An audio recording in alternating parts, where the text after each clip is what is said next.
Kusanagi was a weak, useless bum who got clowned for leading the most worthless squad in his magic academy. But when the strongest soldier joined his team, she helped him unlock a god-tier relic, which turned him into a witch-clapping menace. Now she wants a taste of his thick, black sword. It all started the day he went for a meeting with his team at the 35th Test Platoon's office. But as soon as he entered, he immediately experienced the pain of every leader as he saw his useless good-for-nothing teammates goofing around. But before he could say Jack Robinson, one of them, Asagi, kicked him in the face, thinking he was looking at her backside. Meanwhile, in the chairman's office, this orange-headed orangutan named Utori was being rebuked for isekaiing a witch without permission, and because of this, she was disbarred to the 35th Test Platoon, the worst platoon in the academy. Back the platoon office, while Kusanagi's teammates started to complain about how he had been just a figurehead with no use to the platoon, Ikaruga brought up a mission about a magic item that would be illegally traded, and if they stopped the deal, they might be able to save the platoon's face from the lifelong shame. However, the chairman suddenly appeared to announce to the useless platoon that the orange head would now be joining them. Seeing her, Kusanagi immediately recognized her because she used to be his classmate. Meanwhile, Ikaruga wondered why a top-tier inquisitor like Utori was leaving the official team to join their platoon, but Utori told her to mind her business. Kusanagi then tried to get along, but Utori asked who the heck he was, surprising him that she couldn't remember him. Later that night, they set out on the mission Ikaruga mentioned, and as they prepared to launch out with each person in their positions, Kusanagi instructed them that after he gave a signal, he would jump in as a decoy while Asagi sniped the enemies, and Utori was to shoot the guard. He jumped in and immediately launched an attack with his sword, but just when he announced that the criminals were under arrest for their illegal operations, he discovered that all of them were still alive. He asked Asagi what the heck she did on her part of the mission, and this was when Dude realized that the idiot had shot at guys on a different floor. Now that he was in a mess, he switched to talk no jutsu, but the men only began to mock him and his old-fashioned sword. This got him angry, and as they tried to shoot him, he slashed through all the bullets at lightning speed. He was almost losing it, but Ikaruga instantly calmed him down by calling his name with her sister's voice. He immediately switched to talking again, and when the men tried shooting him, Utori made a badass entrance and skillfully beat them while dodging all their shots. She then told the last guy to surrender and hand over the illegal item, but he suddenly activated the magic, instantly transforming him into a knockoff Transformer suit. Ikaruga panicked and told the stupid sniper to get to the sniping point quickly. The battle got intense quickly, but knowing the suit's weakness, Utori dodged its attacks and at the same time shot the drag at his joint, rendering it unable to move. She then told the user that the drag was not built for close-range combat.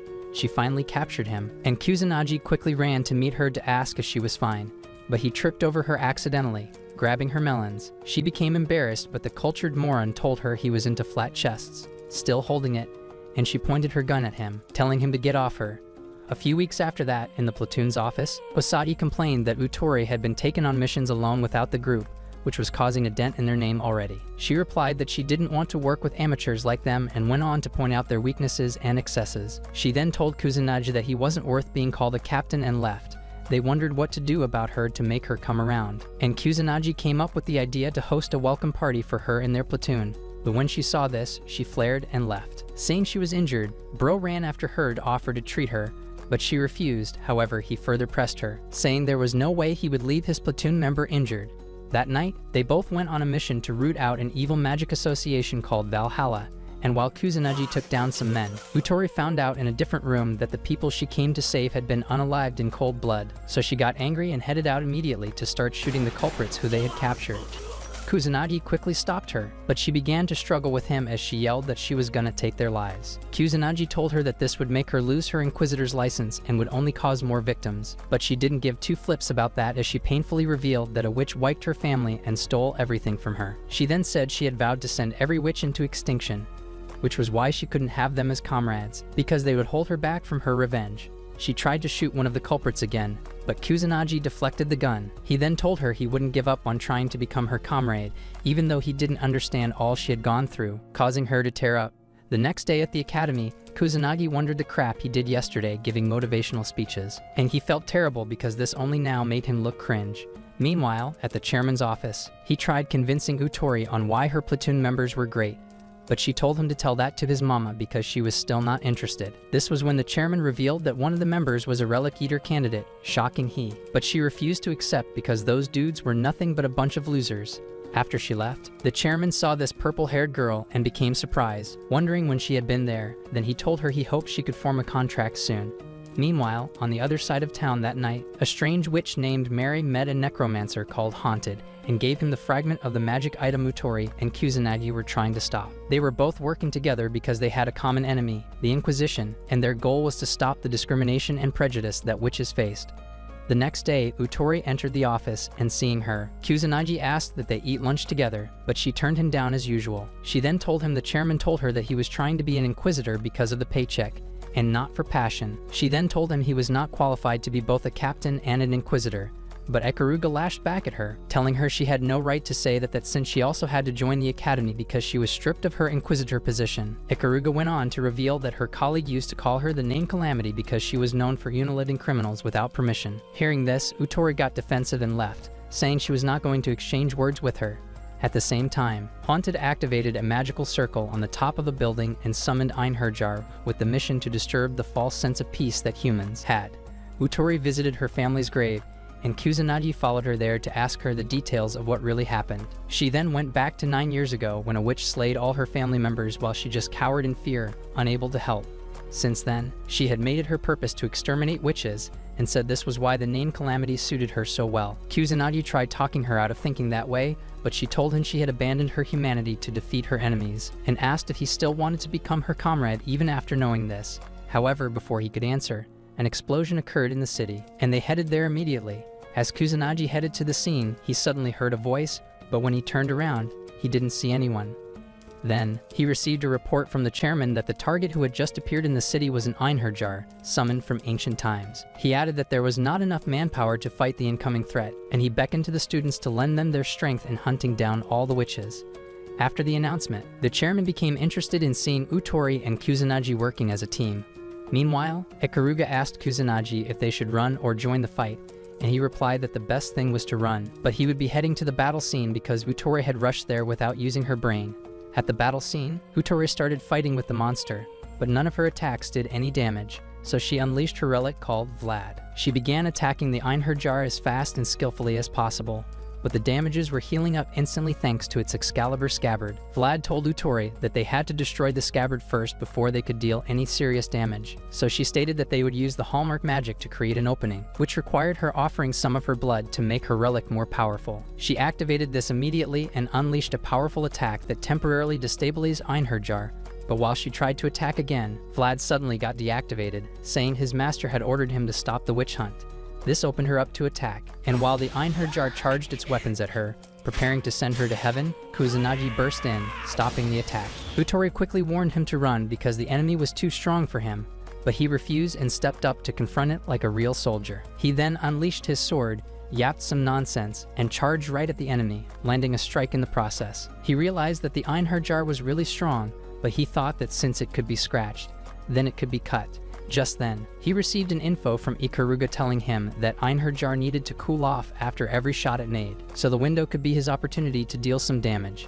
He lunged at it again, and after a few strikes, he signaled to Usagi to shoot. But unfortunately, the Einherjar pulled a different trick by immediately activating a hallmark magic that exploded before Kusanagi could escape. He lay on the ground, severely injured, and regretted that he had to die this way since he was still a clueless virgin with no experience of culture. However, he suddenly found himself in a place that looked like heaven, and the purple head appeared to him, introducing herself as Lapis. She congratulated him on successfully being the second contractor, and asked him if he would like to become an inquisitor. He replied yes, and after a few more questions, she finally asked him if he was willing to let go of his humanity to fight the enemy, immediately reminding him of when Utori said something similar to that. He said yes anyway, and Lapis proceeded to form a contract with him. She then gave him a relic weapon and immediately suited him up for battle. Seeing this, Utori realized he was the one the chairman told him about, a relic eater candidate. Kusanagi began fighting the Einherjar and finally unleashed a powerful attack that eliminated it. Afterward, he sat by Utori and asked to carry half her burden, assuring her that she could depend on him anytime. He finally fell into her lap and slept off while Utori was left amused by him. Meanwhile, Mira was arrested on suspicion of murder. Following, the chairman and this dude named Hayato headed to where Mira was locked, and on their way, the chairman asked him if he thought her friends would show up. He replied that it was likely to either rescue her or unalive her. Meanwhile, getting to where she was locked, the chairman shockingly congratulated her for getting enrolled in her academy. The next day, the chairman introduced the 35th platoon to Lapis and told them that Lapis had been wanting a host but hadn't seen anyone fit to use her up until now. Lapis commended that Kusanagi was the one for her because no ordinary swordsman could use her. She added that while she might grant them a strong body, if their reflexes weren't quick enough, it would be impossible to draw out her full potential. The chairman then told Kusanagi he would be in charge of her so she wouldn't go causing chaos among the students. Osagi got pissed that the chairman called them all to his office only to tell them this, but he replied that there's something more. He said that since they were very instrumental in subjugating the Einherjar, he was giving them a special mission. He then called in Mary and explained that the Academy was starting a system whereby witches would be allowed to join and become inquisitors. Hearing this, Utori got triggered, but the chairman told them to guard her and keep her true identity a secret. However, Utori and Mary began their rivalry just as they stepped out of the office. Mary didn't want to be followed around since there was no way she was going to escape anyway due to the magic dampener that had been placed on her. But Utori refused because she thought that witches like her were inherently evil with or without their magic. This led to a full-blown competition between them, with each trying to outdo themselves. During one of their episodes, things got really heated up that Kusanagi decided to step in as the captain, but he was met with punches to his useless face. Afterward, Mary tried to make up with Kusanagi by offering him a drink, and he tried apologizing on Utori's behalf, explaining that she had been through a lot, which was why she was that way. However, Mary told him he was stupid for apologizing to a witch, an enemy, but Kusanagi shocked her when he replied that the fact she was a witch didn't mean she was an enemy. She got pissed and told him not to be surprised as she strangled him in his sleep. She then tried hooping her can drink into a trash bin, but immediately lost 1,000 aura. Kusanagi laughed and asked her why she wanted to be an inquisitor, to which she replied with excitement that she wanted to show the world that magic was not evil and that there were good witches out there. To prove this, she was gonna bring the evil witches to the book. Kusanagi was amused by this, but this made her embarrassed, and he told her she had just shown him that she was a good witch. He then stood up to leave, but as he left, Mary suddenly saw a flash of blood. You see, Haunted had deceived her by pretending he was also after the bad witches, but he brutally isekai'd some humans and cast the forgetfulness spell on her so she wouldn't recall what happened. When Haunted's relic asked him why he didn't just eliminate her too, he replied that she needed to be tortured mentally.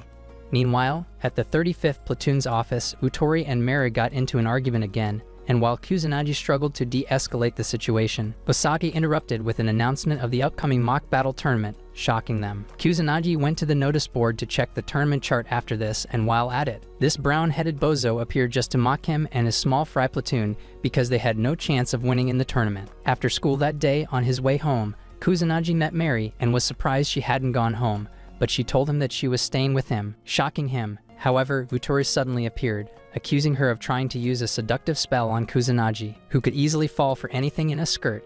She said she would go with him too to protect Kusanagi from her, and on their way home, Kusanagi wondered why Mary was staying at his place, and Utori explained that the chairman didn't want her to stay on campus so other students wouldn't discover her secret wouldn't be discovered. Usagi wasn't staying alone, and the next person who could accommodate her was Utori, but they were both sworn enemies. When they got to Kusanagi's apartment, he just handed them the key and dipped, telling them to enjoy. But seeing this, Utori immediately tried to leave too, but Mary held her back. Meanwhile, Hayato and his partner were watching Mary from the car, surprised that Valhalla hadn't taken their bait and attacked Mary, even though they had deliberately sent her off campus. Later in the evening, Kusanagi returned home and found Mary without clothes, making him red. Just then, Utori also appeared to fight her, and they both miraculously ended up on Kusanagi's face, but bro knew he was cooked already. That night, Kusanagi tried relating to Mary like family, but she was clear that she was a witch and might not be the kind of person he thought she was. The next day, the competition began, and while the other team members worked together, Mary refused to join them because she didn't want to be associated with them. Meanwhile, Kusanagi offered to play the decoy, but as he ran to the battlefront, Mary quickly stepped in and caused a distraction, giving the team an advantage, making them the winner. Afterward, Kusanagi told Mary she was the MVP of the match, but she got embarrassed and refused, claiming that she didn't do anything. Ikaruga then complimented her for her efforts and said it was great having a flat ward like her on the team since all the others were carrying huge milkers. This made her even more embarrassed, but Lapis appeared as a comfort to let her know she was not alone. Later that evening, Utori went to the chairman's office to give a report on Mary but didn't find him. However, she found a strange document on Mary that stated that she was involved with Valhalla and her crime was murder, shocking her. Meanwhile, Kusanagi tried giving Mary a heart-to-heart by comparing her situation to Asahi and Ikaruga, who also used to hate each other's guts before magically becoming ride or die. He believed humans and witches weren't that different and told her to stop acting like she was some contagious disease. Mary, on the other hand, began suspecting she was a villain in a past life because of some janky flashbacks, but Kusanagi promised that even if she was, he'd still simp for her till the end. The next day, the crew pulled up to the arena, prepping for the tournament. But before things got spicy, Utori pulled Kusanagi aside for some tea time. While the others waited, she confessed that she had discovered Mary once dabbled in the terrorist arts by joining Valhalla for reasons no one could figure out. Despite that, she sensed Mary's whole evil criminal aura wasn't adding up. As the matches kicked off, Hayato led surveillance around the venue while the chairman, Sogetsu, sat ready to watch the event as it unfolded, fully convinced Valhalla was about to crash the party. Sure enough, the 15th platoon squared up against the 35th, and just when things were heating up, one of the girls went full Groot and sprouted branches, knocking Kyoya out in the process. Kusanagi ran to help, but before he could blink, a flower bloomed and out stepped Haunted. He immediately locked eyes on Mary and announced he had come to rescue her like he was some romantic savior. Mary had no clue who this crusty man was. Hayato ordered his squad to blast him, but when Sogetsu suggested capturing the freak instead, Hayato shot back that Haunted was built differently. After the bullets stopped raining, Haunted flexed with a magic field to keep everyone out. Sogetsu decided Kusanagi's platoon would have to handle it. Inside, Kusanagi checked on Mary while Haunted popped up again, still trying to L-word her. He even asked if Kusanagi was her man, then casually threatened to unalive her if she didn't confess her love back. Kusanagi decided enough was enough and powered up his relic eater. Lapis quickly warned that Haunted was S-tier crazy, but Haunted recognized Kusanagi as the guy who bodied the Einherjar, and sarcastically begged Kusanagi to let things slide this time. But he refused and attacked anyway. However, Haunted suddenly whipped out his magic tool, stabbed Kusanagi, and instantly morphed into his flashy villain fit. Meanwhile, Utori was over with Asahi, trying to revive her. One insult from Ikaruga about her big cannons, and Asahi sprang back to life like she had respawned with full health. At that moment, Utori reported to Sogetsu that Mary's arrest had been based on the wrong magic type, which was despair magic, not auroral, meaning the charges were fake. Sogetsu asked what she wanted in return for this intel, and Utori hit him with a mysterious request. Back on the battlefield, Kusanagi wondered if Haunted was also a witch hunter, but Lepus clarified that this transformation was from a lost magical artifact. Basically, discount power Rongear powers. Haunted kept calling out to Mara like a rejected ex, and when she said she didn't know him, he undid the spell blocking her memories. Turns out, Mara was once a sweet orphan learning magic to help people. That is, until her entire orphanage caught fire and Haunted appeared, promising to spare the Jits if she cooperated. She complied, and everyone still died. Haunted gaslit her again, promising she could see them, then summoned their ghostly souls for dramatic effect. Mary broke down, Haunted got off on it, and Kusanagi jumped in with the wholesome monologue nonsense. He told her the only way to atone was to use her magic to save lives, and that whenever the guilt got heavy, he'd carry half of it. Haunted found this corny and offered to show him what real despair looked like. Kusanagi initially held his own, but Haunted quickly reminded everyone that he was main villain material. He stabbed Kusanagi with invisible magic, but Lapis unlocked X-ray mode and told Kusanagi to switch sword types mid-fight. The multi-form switch-up worked, and Kusanagi eventually dropped Haunted to his knees. However, the moron pulled a civilian hostage as a distraction and nearly stabbed Kusanagi from behind. Watching from the sidelines, Mary remembered a protection spell from her orphanage and cast it, fully prepared to get her head taken off by her magic collar since it had been programmed to explode if she tried to use her magic. Haunted dodged it anyway and mocked her for missing. Just as she accepted death, Utori arrived and told her the collar had been disarmed, thanks to her blackmailing the chairman. Utori bought time for Mary with an anti-magic grenade while Asahi provided cover fire. Kusanagi coordinated the counterattack as Mary blasted Haunted with everything she had. The creep kept dodging, and he insulted her usefulness again, but Kusanagi absorbed her magic to supercharge his relic eater. Haunted cast his hallmark magic, but Kusanagi immediately cast his too. Lapis explained her relic eater could absorb magic, making them literally built for cheating. Kusanagi finally sliced through Haunted, prompting the man to finally ask for his name and realize he was from a demon-hunting clan, shocking Kusanagi as he wondered what he knew about that. With that, Haunted made a dramatic villain retreat while Kusanagi collapsed from sheer exhaustion. A few days later, Wasagi found herself facing the horror of academic disgrace. Her grades were so terrible, like yours, that the woman she called mother decided the only logical punishment was to marry her off. Asagi tried to protest, but the lady straight up denied being her foster mom. With just 1 month left in school, things were looking grim for our flustered bunny. Meanwhile, at the academy, the head of the school committee, Reima, gathered everyone for a major announcement. He introduced a witch-hunting festival where students would get to play bounty hunters for profit. He even unveiled a shiny currency exclusive to the festival that could be traded for both school credits and real cash. Naturally, this caused some chaos. Mary, Ikaruga, and Utori weren't thrilled about it, but Kusanagi flipped into his alter ego like a cracked-out Pokemon evolution. Later at the office, Kusanagi revealed they were entering the festival whether they liked it or not. Everyone wondered why the sudden enthusiasm until Ikaruga dropped the tea. The dude was pulling breaststrokes in debt and had a little sister to care for, so the money was a must. Outside, Asagi overheard the team prepping for the festival and, still haunted by her mom's words, assumed they'd be better off without her. Ironically, back inside, the girls were already wondering where their favorite sniper was. Utori pointed out that they actually needed her, since she was literally the eyes of the squad. That led to Mary wondering why Usagi wore that ridiculous bunny headband if she hated being called Bunny. Ikaruga casually revealed that Usagi actually liked the nickname. That's when Asagi kicked in the door like the FBI and denied everything. She explained the headband was a gift from her grandma and asked them not to mock it. Kusanagi said it was cute, causing her face to turn redder than a well-slapped tomato, trying to shift the conversation. Usagi brought up the festival just when an ugly mofo strolled in and introduced himself as the captain of the 23rd platoon. He suggested they form an alliance since both squads were scraping the bottom of the ranks. Kusanagi agreed instantly, and Usagi's heart cracked a little. On her way out, she wallowed in the idea that she didn't get to spend enough time with her friends anymore, and she was leaving the academy soon. That's when she ran into Reima. He greeted her warmly, asked if she'd gotten taller, and generally gave off major creep vibes. Usagi's brain short-circuited while he whispered that she didn't need to force herself anymore because they'd be together forever. She dropped to her knees mid-panic attack just as Kusanagi showed up. Reima thanked him for looking after Usagi, but said it wouldn't be needed for much longer since she was his precious belonging. As soon as he left, Usagi collapsed and barely managed to ask Kusanagi for help before passing out. While she recovered, Utori got summoned by the student council secretary and was led through a secret bookshelf passage like she was entering Narnia. Inside, she met Nagaru, the student council president. Nagaru apologized for always making her secretary act like a spy, but the girl insisted she enjoyed the job. Nagaru asked if Utori had heard of Mephistopheles, the mind-eating witch from legend. Utori wasn't buying it, but Nagaru insisted the witch was real and had even possessed one of her subordinates, who then proceeded to murder the entire squad. Back at the hospital, the rest of the platoon gathered around Asagi like a crime scene. Ikaruga reminded them they still had work to do, but Kusanagi noticed Asagi wouldn't let go of his hand and decided to stay until she woke up. Mary, however, warned him she'd chop off his meat stick if he tried anything creepy. When Asagi finally opened her eyes, she was shocked to see her holding his hand. Embarrassed, she pulled away, but Kusanagi didn't see what the big deal was and told her to get moving. Meanwhile, Nagaru started digging into Reima, the school's executive chairman, who transferred just a month ago and was already pulling major strings.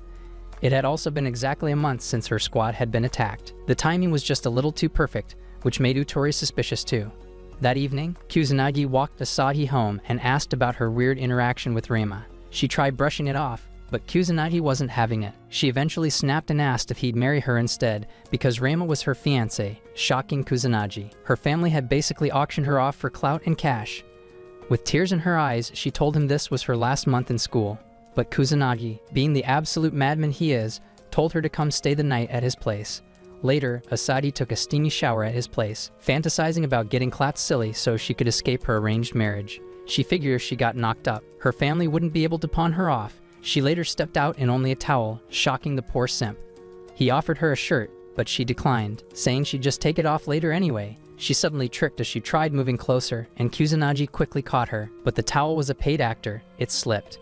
Thinking this was that time when happy noises filled the air, she confessed it was her first time and leaned in for the kiss, but Mary, Utori, and Ikaruga barged in. Before Kusanagi could even explain, Mary and Utori were ready to crucify him, but naughty Ikaruga was more concerned about why he didn't invite her earlier. After Kusanagi got verbally assaulted, they sat down to discuss the actual issue, Asagi's engagement. Asagi asked why everyone even showed up, and Kusanagi revealed he'd called them for a strategy meeting. His plan was to use the witch hunting festival to boost Asagi's grades so she wouldn't have to marry anyone. Asagi got emotional and said they didn't need to go so far, but they all reminded her how much she meant to them. Kusanagi told her she wasn't alone anymore, and she finally broke down crying, thinking she didn't deserve them. But Kusanagi reminded her of how many times she'd saved their lives. Ikaruga then chimed in and said she had a plan. They linked up with the 23rd Platoon and unveiled Operation Cosplay Distraction. Mary showed up as a flat-chested cat girl, proving justice for the airport runway gang. Utori came in as a sultry Chinese goddess with thigh slits that could make a monk stumble. Lapis was just Lapis, and Usagi was the most Suze of them all, because her dress could make even you grab your joystick right now. The 23rd Platoon collectively combusted at the sight until Kusanagi showed up dressed like what the heck is that. They all then took a photo together for purely academic reasons. The next morning, Usagi quietly pinned the group photo to her locker and whispered to her late grandpa that she wasn't alone anymore. Meanwhile, across campus, Utori sensed something was off when she found a student painting the school floor like it was a summer camp mural. When she asked about it, the girl casually said it was Reima's idea to decorate for the festival, but Utori found this really suspicious. Elsewhere, Reima was already being a creep. He found Kusanagi and told him he couldn't wait to see what they had planned for the festival since it'd be Usagi's last memory. He tossed around the word belonging like Usagi was a limited edition body pillow, but Kusanagi wasn't having it. He clapped back that if she was really precious, Reima wouldn't be treating her like a pair of borrowed socks. Reima, being the gaslighting final boss that he is, asked what Kusanagi even was to Usagi. When Kusanagi said comrade, Reima cackled like a Disney villain on crack and dropped the bomb that Usagi had Istek hide her own brother. Kusanagi immediately called Cap, but Reima insisted he was dead serious, and he'd do whatever it took to keep Usagi to himself. Meanwhile, Utori summoned Vlad and asked for an aerial scan of the school. When she saw the full picture, it turned out the decorative floor art was a massive mind control magic circle, and she knew she just had to do something about it ASAP. Back on the ground, Usagi ran into Reima again. He called her a bad girl for not coming home the night before. Usagi tried to assert herself, saying she wouldn't follow his orders anymore, but Reima reminded her that murderers like her don't have many options. He kept poking at her trauma over her dead brother until she had another panic attack and almost passed out right there. While that drama played out, Negaru's loyal secretary reported back that Reima was definitely Mephistopheles in human cosplay. As always, Nagaru apologized for making her sneak around, but the secretary replied she'd literally die if the president ordered it. However, Nagaru, suspecting that she was not the real one, told her that her secretary would have said she wanted to be a spy. Realizing she had been caught, they both pulled out guns and shot themselves. Elsewhere, Kusanagi checked the office to find Usagi, but Mary hadn't seen her. That was all he needed to hear, and he bolted immediately while Mary sprinted after him. At the same time, the fake secretary met with Utori for a Reima takedown op.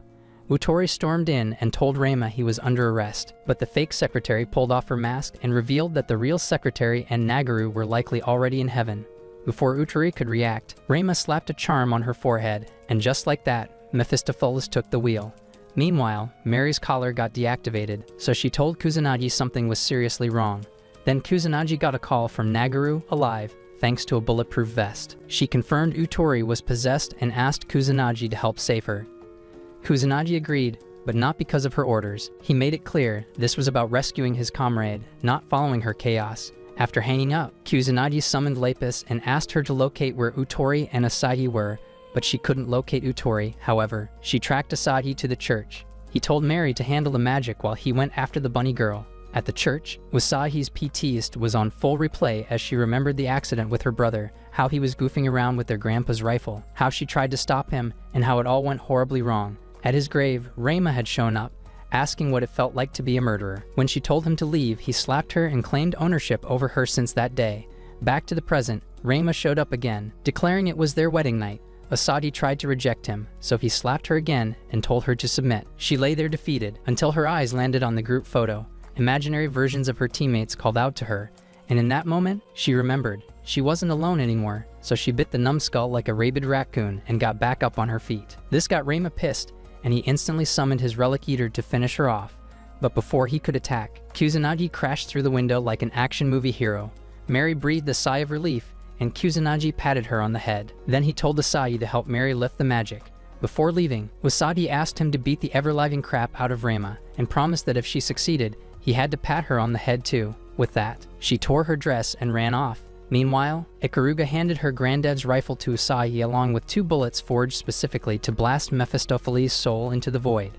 Mary, now prepping the anti-magic spell, got interrupted by Utori, possessed and fake-friendly. She told Mary she was worried about her, which Mary instantly clocked as a lie. She called out Mephistopheles immediately because the real Uturi would rather eat nails than worry about her. Mephistopheles, unbothered, just aimed a gun and prepared to end her. Suddenly, Usagi appeared out of nowhere and shoved Mephistopheles off the rooftop. Unfortunately, the demon slapped a charm on her mid-fall that made every man nearby fall in love with her and chase her like frisky zombies. Back at the church, Kusanagi mopped the floor with Reima and scared the heck out of him, making him piss his pants and pass out. Lapis asked why he didn't just finish the creep off, and Kusanagi said Usagi didn't ask him to delete him, and that there were more important things to do. On the rooftop again, Mary tried to dispel the spell, but Mephistopheles returned and shot her in the arm. Right as she was about to finish Mary off, Kusanagi appeared again. Mephistopheles summoned Vlad and disarmed Kusanagi with a single shot, leaving him to fight with his sword alone. Just then, Usagi arrived. But Mephistopheles tried her final trick, pretending Kusanagi was the possessed one and telling Usagi to shoot him. Kusanagi calmly told her to shoot them both if she couldn't decide, because they all trusted her. But Usagi knew what to do. Before she pulled the trigger, Uturi suddenly began to fight Mephistopheles for control over her body, and begged Usagi to shoot her instead. So Usagi fired a clean shot straight into her back, freeing her from the demon's grip. Then, without hesitation, she loaded the second bullet and blasted Mephistopheles' soul into cosmite dust. Afterward, everyone rushed to check on Uturi, while Mera finally finished the spell and joined them. Ikaruga ran in, checked Uturi's pulse, and declared her alive. Just then, Uturi opened her eyes groggily and told them all to keep it down. Few days later, Ikaruga was summoned by the chairman, who handed her a photo of something called the Dark Elf Cell. Apparently, this thing had been used by a shady group called Alchemists to create weapons. Ikaruga claimed she had no idea what it was, but Sogetsu wasn't buying it. According to him, she used to be one of Alchemist's genius researchers, basically a brainy science baby they made for evil. Still, Ikaruga kept denying everything and stormed off. Hayato told Sogetsu she was definitely lying and they should just beat the truth out of her, but Sogetsu decided it would be more fun to just watch what she did next. Meanwhile, the rest of the students were checking out their platoon rankings, and surprise, surprise, the 35th platoon was still at the bottom of the barrel. Mary popped in to roast them for it, but Usagi reminded her that she was part of the loser squad now too. Uturi and Ikaruga arrived, and when Kusanagi asked where Ikaruga had been, she told him he couldn't handle the truth. Kusanagi thought she was acting strange, but she brushed it off and pointed out how the whole team had fallen for his corny "carry half of your burden" line. Later at the office, Usagi suggested they tackle a mission at the border, but Mary said they'd get turned into Swiss cheese in 5 minutes. She then mentioned some giant serpent in the sewers, but the girls said it was just an urban myth. Kusanagi checked in on Ikaruga, who said their platoon hadn't changed a bit. When he said it's always been like that, she joked that they sounded like an old married couple. Out of nowhere, Ikaruga announced she was taking a leave of absence. She refused to explain why, told them to do their best, and said goodbye, which was weird because she never said goodbye. Somewhere far from the school, a psychoscientist named Izuka was talking to Haunted, a villain with a personality disorder.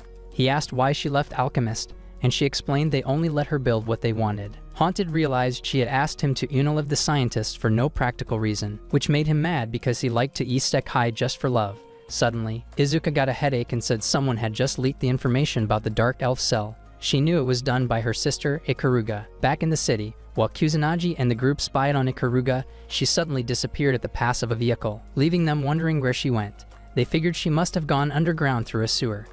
With no idea how to track her, Lapis appeared like a summoned genie and offered to help. Meanwhile, Ikaruga met up with Izuka and offered to release the Dark Elf Cell as she could observe the experiments. She said she only cared about bringing back the Dark Elves.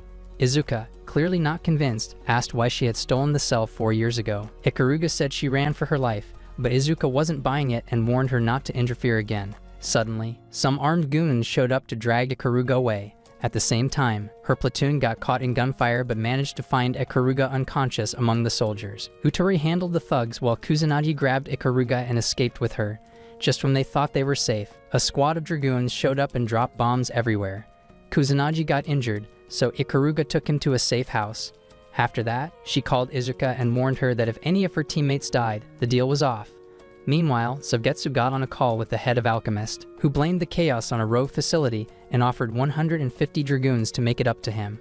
She begged Sogetsu to wipe them out, and he agreed, so he prepared to begin the war. At the rogue facility, the girls were locked up without a shred of dignity or clothes. Izuka came to see them and revealed she was Ikaruga's sister, shocking them. She asked if they were the comrades Ikaruga talked about, and they said yes. She tried bad-mouthing Ikaruga, but Usagi told her to cut her crap, because they knew Ikaruga more than she did. Hearing this, Izuka laughed it off and started explaining who Ikaruga really was. Apparently, Ikaruga and Izuka were child prodigies raised in a lab, doing freaky experiments like transplanting human brains into griffins. Everything was going fine until Ikaruga sneaked in a book about families. That book made her start asking weird questions about love and friendship, which wasn't part of the mad scientist training manual. To get herself kicked out, she created an elf with no mana, a deliberate failure.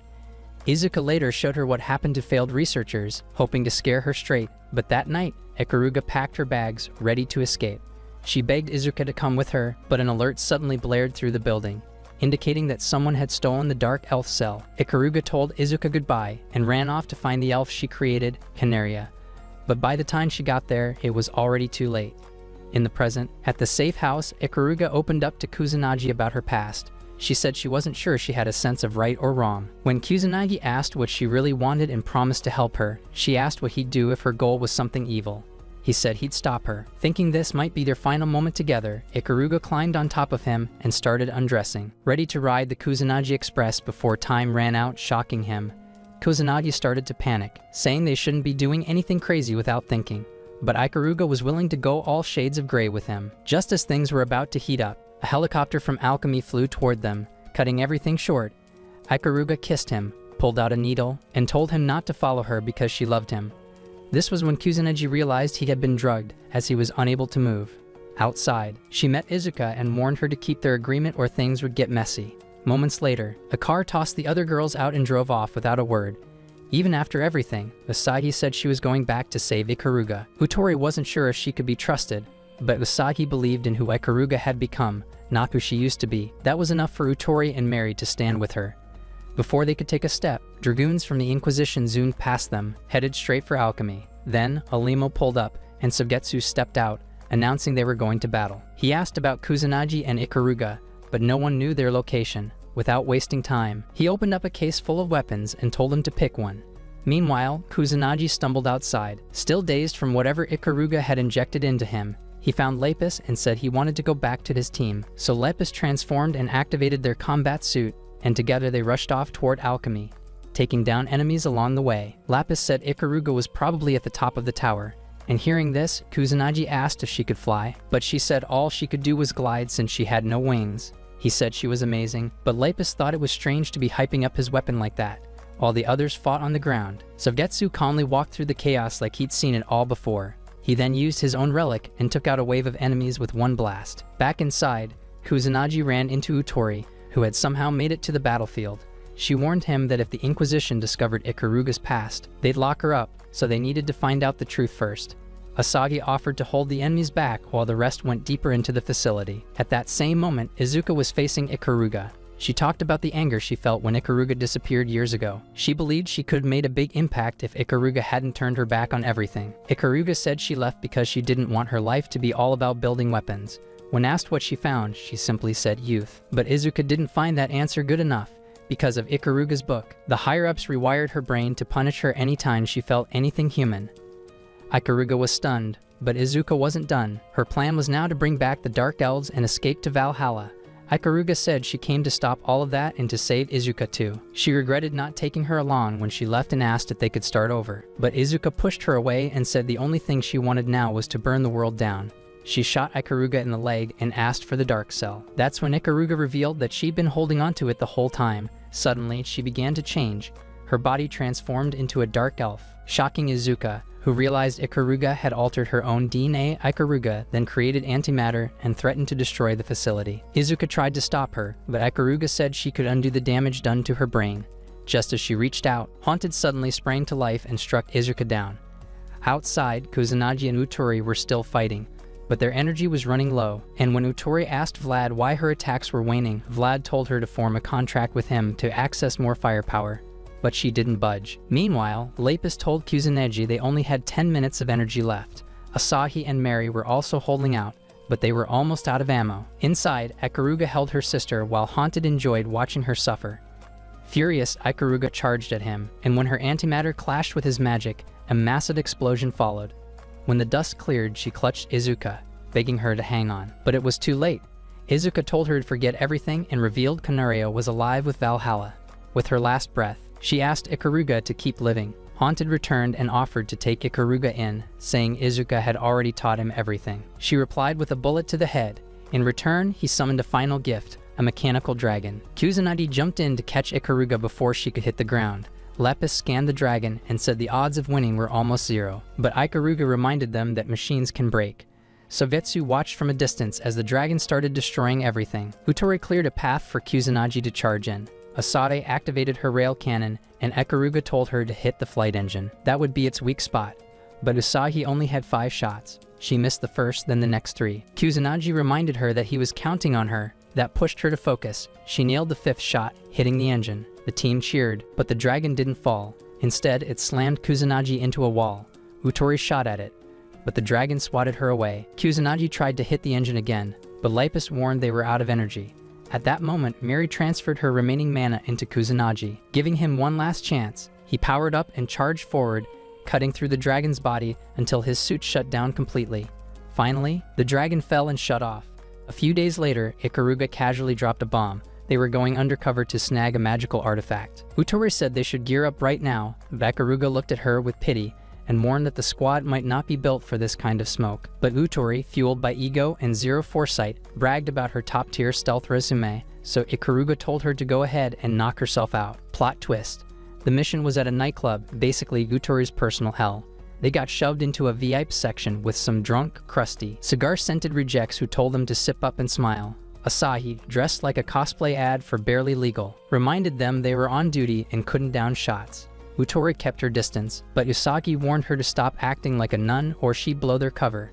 Just then, one of the guys complimented her mommy milkers, and she went full Navy SEAL, cussing him out like she just found out he voted for the last president called Joe. Kusanagi swooped in before she could fully go Yakuza mode and apologize, calling it her first night. Weirdly enough, Kusanagi turned out to be an absolute menace as a busboy, wiping tables, diffusing creeps, and proving he could do more than fondle swords. While the girls were still processing this shocking evolution, Utori spotted a sketchy man with a suspicious package. She sat next to him as he tried and failed to rizz up a girl 80 leagues out of his dating pool. When he said he had a present, Bro reached down and groped Utori's cake instead, instantly making her embarrassed. She rocked him with a right hook that sent the package flying. Without blinking, she pulled a John Wick and shot the package midair. The squad moved in to arrest him, just to find out the mysterious artifact was a gaming console. Then, out of nowhere, a completely different dude with a ring flipped out and bolted. Everyone ditched the gaming geek and sprinted after the new suspect, leaving Utori behind to wallow in her hole. Back at the academy, Utori apologized for ruining the whole mission, and Usagi told her it was totally valid because she'd have decked him too. Ikaruga wasn't so nice and reminded them that a penalty could zero out all their points, making Utori's internal shame spiral worse than Mary's chest. Meanwhile, the ring they recovered was trash. According to Ikaruga, it was made of bootleg magic that wouldn't even get you 5 points on eBay. Kusanagi, in peak dumb hero fashion, suggested testing the ring themselves to maybe double their points. Utori asked if that was even safe, but Ikaruga reminded her she was the reason they were stuck with Dollar Tree jewelry in the first place. Ikaruga volunteered to test it herself, joking that worst case, she'd fall in love with someone. However, Mary and Utori wrestled the ring from her like it was the last brain cell in the room. During the chaos, the ring did a magical backflip and landed squarely on Kusanagi's finger. Pink light burst out, and when he came to awareness of what was going on, Usagi was clinging to him, raving about how good he smelled before giving him a full lick down. Mary also came in hot, accusing Kusanagi of cheating on her even though he never agreed to be in the relationship. She tried blaming his betrayal on being flat-chested and started unbuttoning to prove small assets still had value. But all she did was traumatize Kusanagi, who shut her jacket like she was flashing national disgrace and ran. Then Utori tackled him to the ground and started licking him too, like a golden retriever in heat. Kusanagi scrambled out from under her only to find even Lapis had caught the thirst flu. Ikaruga, the last hope, revealed it was a ring of drunkenness, and just when Kusanagi thanked God that she was normal, she tried to kiss him, but vomited instead. A few days later, they got another mission to investigate why a beach was always on summer. Mary said it'd be hard for a witch to maintain a permanent season, and Ikaruga wondered what kind of degenerate would even want that. Kusanagi told everyone to chill and try enjoying the view. When they arrived, it was straight up bikini weather. Mary went full water gremlin, splashing like she forgot she had a job. Asagi ran to join her with her bouncy floaties dancing all around, which made Utori jealous, and she warned her to calm down. Meanwhile, Ikaruga was listening to Utori complain and decided to shut her up by giving her a choice of bikinis. Utori got changed and claimed it was strictly for the mission, even though everyone knew it was just a cap. But at the same time, Miri was trying to bait Kusanagi for attention. Unfortunately, Kusanagi locked his eyes on Lapis only, because if he even looked at one jiggle too long, his trousers could rise out of respect. Some minutes later, Kusanagi found Lapis watching fishermen and explained the concept of bait and hooks. Afterward, they went for ice cream, and Kusanagi gulped his own like a hungry goat. Miri reminded everyone they were on a mission, but Utori argued that soldiers march best when they're not starving. However, Kusanagi's digestive tract declared war, and he ran to the bathroom for an emergency nuke drop. Meanwhile, Utori noticed lifeguards helping a guide who claimed a giant sea monster clapped his cheeks. Lapis deduced it might be the Inviter of Summer, a magical being that overstayed its welcome. The girls geared up to go catch the beast, except Utori, who said she'd sit it out because she couldn't swim. Ikaruga was busy chilling too, while Kusanagi was still fighting for his life in the toilet. So Usagi proudly declared the mini platoon would handle it, which included herself, Miri, and Lapis. Miri immediately got defensive, saying she wasn't that short to be considered mini, but everyone looked at her chest and respectfully disagreed. Emotional, damn it! Lapis suggested they use the girls as bait while she played fishing champion, but they found this ridiculous. Even though they were already in the sea monster soon showed up and immediately started doing cultured things to them, causing them to bounce in the water like a cowgirl riding her stallion. Lapis asked Kusanagi for instructions, but he was still dropping brown missiles in the toilet, so she told the girls to chill. The rope holding the girls soon snapped, and the girls got dragged under. Finally, Kusanagi emerged from the toilet and dove in to help in his Power Rongear suit, but his armor turned him into an anchor, so the girls yelled at him for being a great idiot. Lapis immediately transformed into a fishing rod, and Kusanagi hooked the monster like a pro. With the girls freed, Utori passed Miri the magic card, and she unleashed a blast that yeeted the sea creep into orbit. Later, as they prepared to leave, Utori handed out popsicles to the mini platoon for saving the day. Kusanagi looked at Miri and wondered why she was classified as mini, even though she was not short, but her chest did the talking. A few days later, Kusanagi pulled up to a prison so secure even your secrets couldn't leak out.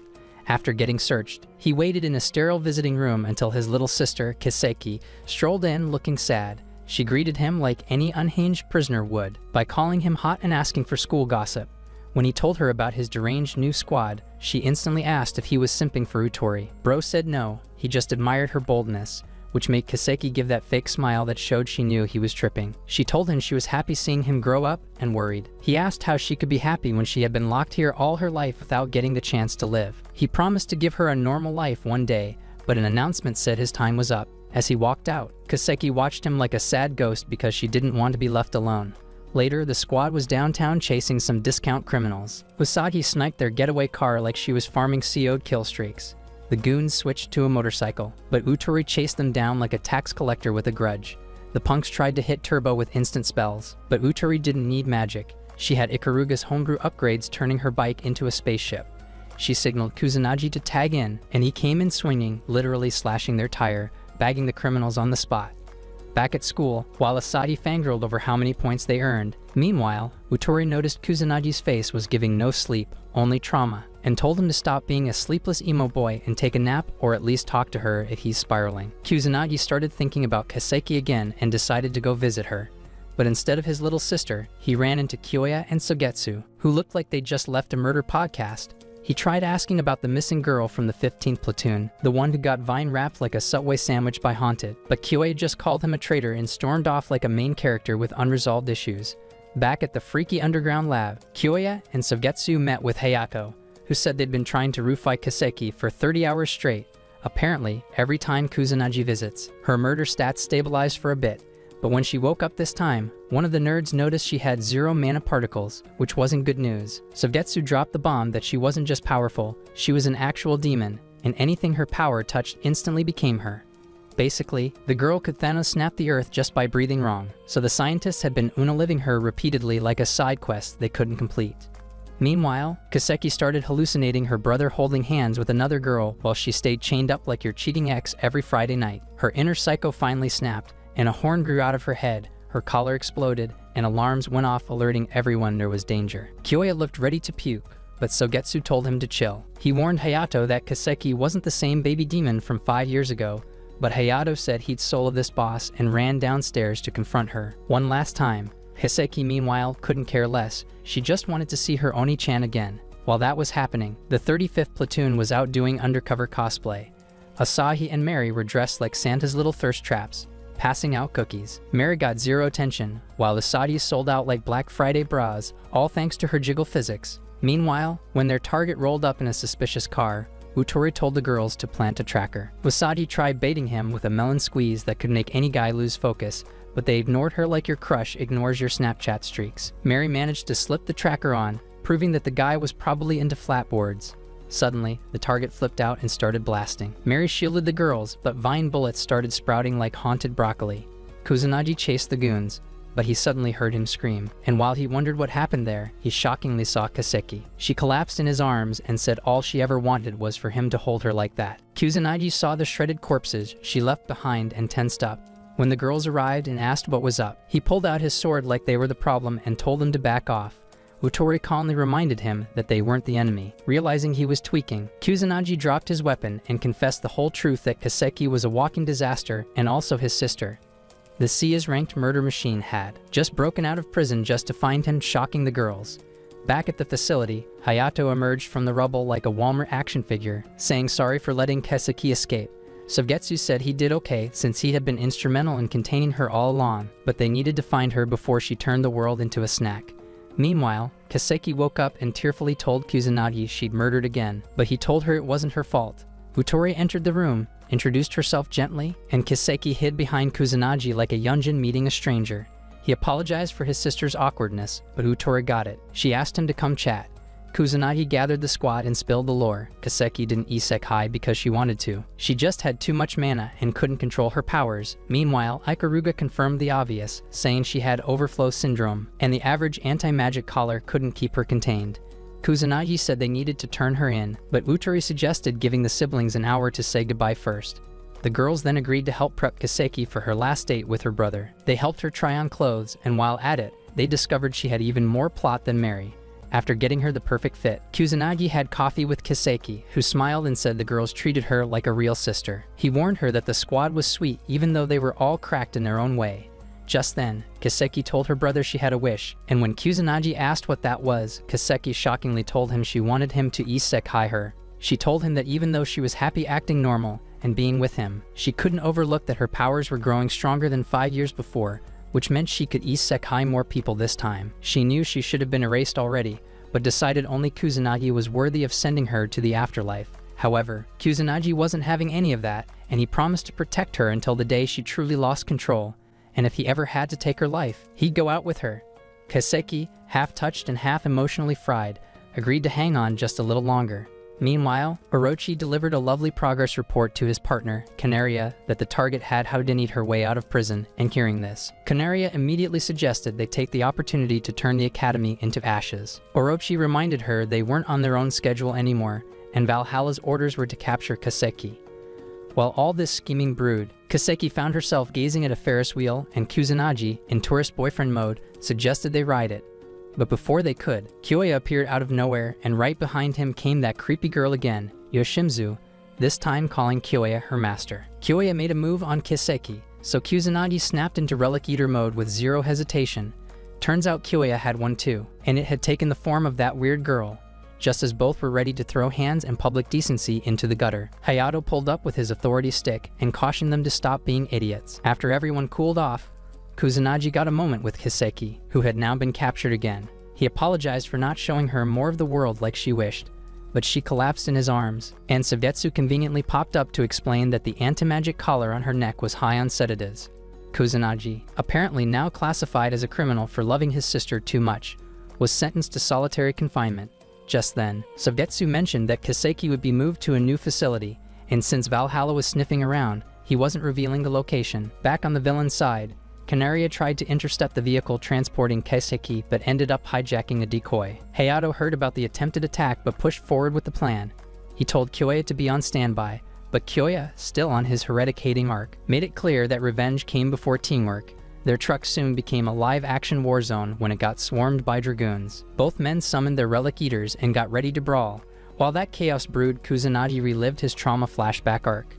When he was immature, he found his sister locked in a storehouse like some cursed family heirloom, and when he asked his father, the CEO of Terrible Parenting, about it, he explained that girls born into their clan were demons and usually got deleted at birth. But Kaseki just happened to have too much plot armor and wouldn't die, no matter what they tried.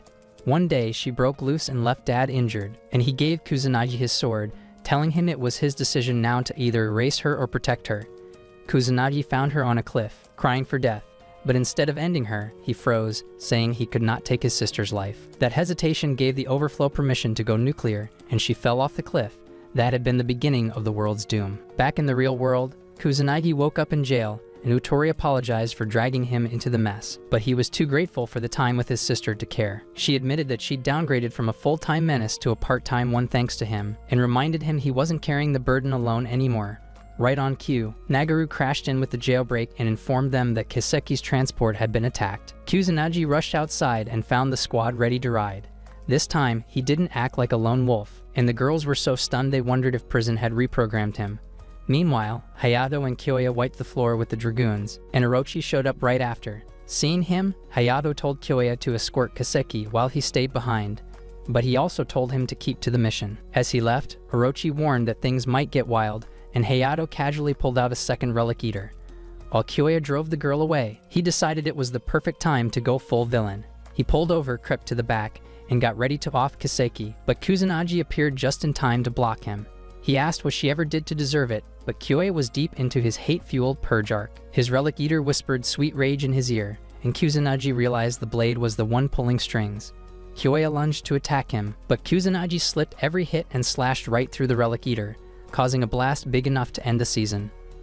As he looked for Kaseki, Kyoya rose from the rubble, but Utori entered the chat and shut his relic eater down. With no options left, Kyoya promised revenge and dove into the river. Kusanagi ran to Kaseki, freed her, and vowed to make her a space in the world she didn't have to apologize for. Meanwhile, Savetsu watched everything from the sidelines, explaining that even though Kaseki's powers were too powerful to conquer, she would gladly allow her beloved brother to end her. Kaseki's abilities triggered a rewind reel of every time someone tried to isekai her, and said she tried holding it together, but it was time to go. Right then, Haunted dropped in like a rejected Halloween villain and impaled Kusanagi with his vines. That was the final straw, as Kaseki's powers instantly snapped the moment she saw her brother in agony, and the apocalypse began. Ikaruga broke the emergency news that Kaseki's overflow had officially gone out of hand. She ordered the squad to regroup before things turned into a season finale. Across town, Sogetsu linked up with Suzuka, the chairwoman of alchemy and a certified lunatic with a PhD in chaos. He reminded her that they'd already sacrificed half a country for her curiosity. But when she offered to help clean up, he just smirked and said their doomsday toy would handle it. Then, like true villains, they bet on whether Kusanagi would actually off his sister. Haunted noticed why Valhalla wanted Kaseki, and did his best not to get clapped by her overflowing chaos. That's when Utori pulled up like a vengeance-driven ex and demanded Kusanagi back. Haunted said nope, dude was bait. Utori, not in the mood for games, summoned Vlad and lunged at him. Haunted tanked her like a tutorial boss, stabbed her mid-sentence, and kicked her. But before he could finish her off, Kaseki's overflowing rage drop kicked him into next week. He survived, unfortunately. Wounded but still stubborn, Utori told Vlad it was time to form a contract. Vlad reminded her she was only supposed to sign up for revenge mode, and if that was still her goal, he was planning to devour her whole, but her new motivation, which was to protect her squad, got him soft enough to accept. Utori sealed the deal and transformed into her own Rongear suit.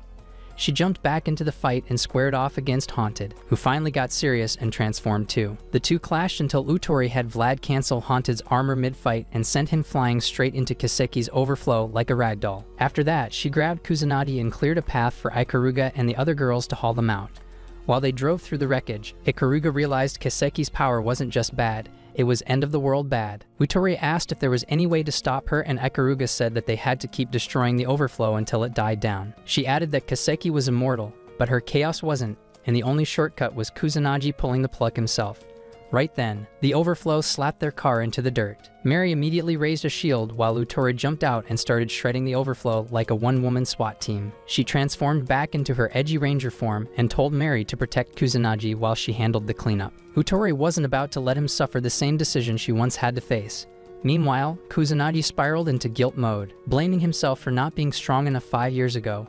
Lepis appeared with her usual emotionally dead charisma and offered him her full power. In exchange for everything, she then asked the ultimate question, if he was ready to abandon his humanity. Kusanagi thought about his squad, his memories, and the hot mess that was his life for a moment. But then he accepted. So Lapis hit him with a soul-stealing kiss and activated God Hunter mode immediately. Back on the battlefield, Hutori was dodging the overflow monsters that were now talking trash, accusing her of stealing Kusanagi from Kiseki. Kiseki herself tried to cancel the overflow, but it just ignored her like she forgot her password. Hutori realized she'd been out too long and needed to regroup because her teammates might be in danger. But flying demon blobs blocked her way before she could. However, she blasted her way through. Meanwhile, Mary kept her shield up while Ikaruga handed Asahi her final ammo. That's when the skies cracked open and Kusanagi's new god-tier form stepped out like anime messiah, one-shotting every cursed thing in the area. When Utori saw the new glow-up, she offered to work together, but Kusanagi casually drained her energy like she was a power bank on low battery. He told the squad to protect her and prepared to solo the final boss.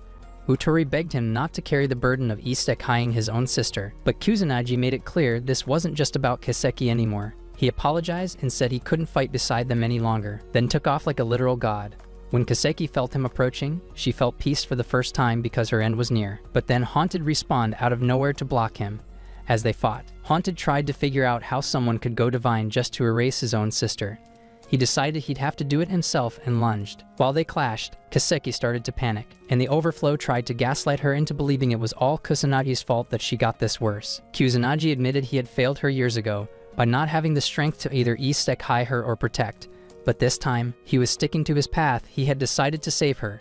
The overflow wasn't buying it and tried to isekai them both, and when Kiseki resisted, it swallowed her whole, but Kusanagi didn't wait. He sliced through Haunted like he wasn't there and sprinted into the chaos to find her. When he did, he started draining her magic directly, and the overflow tried to guilt trip him again. He said she'd have to endure it for now until he found a way to save her, and with that, the overflow vanished, ending the battle. Orochi, watching this disaster wind down, told Canaria it was time to bounce, and even though she didn't like it, she had to agree. Meanwhile, Sugetsu finally met Orochi after 150 years, and Orochi accused him of trying to repeat history by turning Kusanagi into another weapon. But Sugetsu just shrugged and promised that no matter what they did, the battle was not yet over. The rest of the squad eventually found Kusanagi and asked if his sister had been saved. He admitted it wasn't that simple, but the girls told him he wasn't alone and they were willing to carry half his burdens too, just as he had done for them. Kusanagi finally thanked them, and together, they turned to the cameraman to take a season-ending picture. Who really is Sugetsu and what are his real intentions? If you enjoyed this recap, smash the like button and comment clap in the comment section. Also subscribe to the channel if you're yet to for more action plot-filled adventures. If you want another anime recap like this, watch this video right here.